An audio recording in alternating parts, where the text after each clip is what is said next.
পরমাণু ইস্যুতে ইরান যুক্তরাষ্ট্রের পরোক্ষ বৈঠক শেষ হয়েছে। শুক্রবার ওমানের মধ্যস্থতায় অনুষ্ঠিত এই বৈঠকটিকে ইতিবাচক বলে আখ্যা দিয়েছেন ইরানের পররাষ্ট্রমন্ত্রী আব্বাস আরাকচি। তিনি জানান, দীর্ঘদিন পর ইরান তাদের দুশ্চিন্তার জায়গাগুলো স্পষ্ট করেছে, পাশাপাশি অপরপক্ষের কথাও শুনেছেন তারা। তবে যুক্তরাষ্ট্রের প্রতিনিধি দল থেকে এখনও কোনো প্রতিক্রিয়া আসেনি।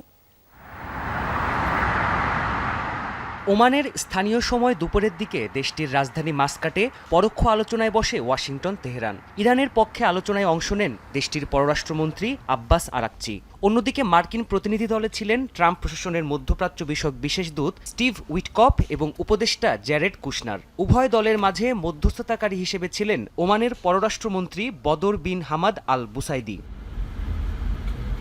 বৈঠক শেষে সাংবাদিকদের সাথে সাক্ষাৎকারে এই আলোচনাকে ইতিবাচক আখ্যা দেন ইরানের পররাষ্ট্রমন্ত্রী আব্বাস আরাকচি। তিনি জানান, দীর্ঘদিন পর উভয় পক্ষ একে অপরের সামনে তাদের কথাগুলো রাখতে পারছে। শান্তির পথে এটিকে ভালো সূচনা মনে করছেন তিনি। আমাদের মাঝে দীর্ঘ ও নিবিড় আলোচনা হয়েছে। দীর্ঘদিন পর আমরা আমাদের দুশ্চিন্তার জায়গাগুলো জানাতে পেরেছি। ইরানের জনগণের অধিকার আর লাভ ক্ষতি নিয়ে কথা হয়েছে। এটা খুবই গুরুত্বপূর্ণ। আমার মতে আজকের আলোচনা বেশ ইতিবাচক পরিবেশেই হয়েছে। অপরপক্ষের কথাগুলো আমরা শুনেছি। সর্বোপরি এটাকে একটা ভালো সূচনা বলা যায়।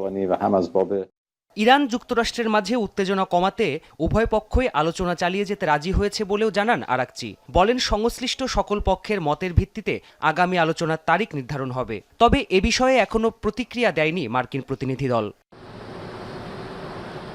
পরমাণু ইস্যুতে গেল বছর এপ্রিলেই আলোচনায় বসেছিল ওয়াশিংটন তেহরান। অবশ্য চূড়ান্ত কোনো সমাধান ছাড়াই শেষ হয়েছিল সেবারের বৈঠক। প্রাণপ্রতিম কুণ্ডু, যমুনা নিউজ।